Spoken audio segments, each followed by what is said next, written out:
महाशिवरात्रीच्या या पवित्र दिवशी सकाळपासूनच सकाळच्या 4 वाजल्यापासून हजारोच्या संख्येनं भाविक भक्त दर्शनासाठी रांगा लागलेल्या आहेत.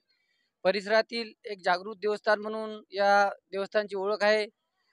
खूप मोठ्या संख्येनं हिंगोली जिल्ह्यातून, तालुक्यातून, जिल्ह्याबाहेरून लोक या ठिकाणी येतात.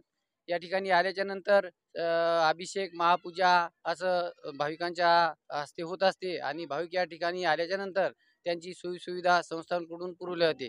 आज सकाळी संस्थांच्या वतीनं सकाळी पहाटे 4 वाजता अभिषेक घेण्यात आला आणि त्याच्यानंतर या ठिकाणी फराळाची, चहाची व्यवस्था चालू केलेली आहे. सकाळीच आमदार तानाजीराव मुटकुळे साहेब या ठिकाणी येऊन गेले. त्यांच्या शुभ हस्ते खालच्या सभागृहाचं उद्घाटन सुद्धा झालेलं आहे आणि विविध धार्मिक कार्यक्रम या ठिकाणी दिवसभरापासून चालू आहेत. भाविक या ठिकाणी आल्याच्या नंतर संस्थांच्या वतीनं भाविकांची कुठलीही गैरसोय होऊ नये म्हणून अतिशय चांगल्या प्रकारे नियोजन केलेलं आहे. भाविकांना कुठल्याही प्रकारचा त्रास नाही झाला पाहिजेत. पोलीस बंदोबस्त सुद्धा नरसी पोलीस स्टेशनच्या वतीनं चोख या ठिकाणी राहिलेला आहे. वर्षभरात या ठिकाणी श्रावण महिन्यामध्ये श्रावण सोमवार, सोमवारी नागपंचमी, महाशिवरात्र, नंतर आता मार्च महिन्यातला सप्ताह असे धार्मिक मोठे कार्यक्रम होतात आणि या कार्यक्रमाला खूप मोठी वर्दळ असते.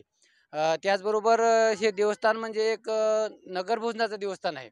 एक नवस पावला की या ठिकाणी लोक येतात आणि नवस बोलतात आणि तो नवस पूर्ण होतो आणि पूर्ण झाल्याच्या नंतर गावाला पूर्ण जेवण देण्याची प्रथा आहे पहिल्यापासूनच.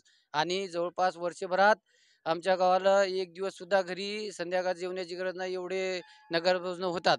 जवळपास अन्नदान म्हटलं तर आपल्या जिल्ह्यातच नाही तर जवळपास महाराष्ट्रामध्ये खूप मोठं या ठिकाणी अन्नदान दररोज चालत असतंय आणि खूप मोठं अन्नदानाचं क्षेत्र या ठिकाणी दररोज नित्य नेमानं चालतंय.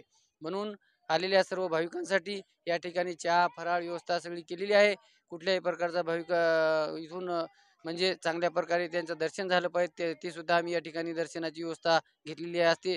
आज आज या माध्यमातून मी अनेक भाविक भक्तांना सांगतो की या आमच्या येथील या गावाला येऊन मंदिराला दर्शन घ्या, जेणेकरून दर्शन चांगलं होईल अशी आम्ही काळजी घेणार आहे.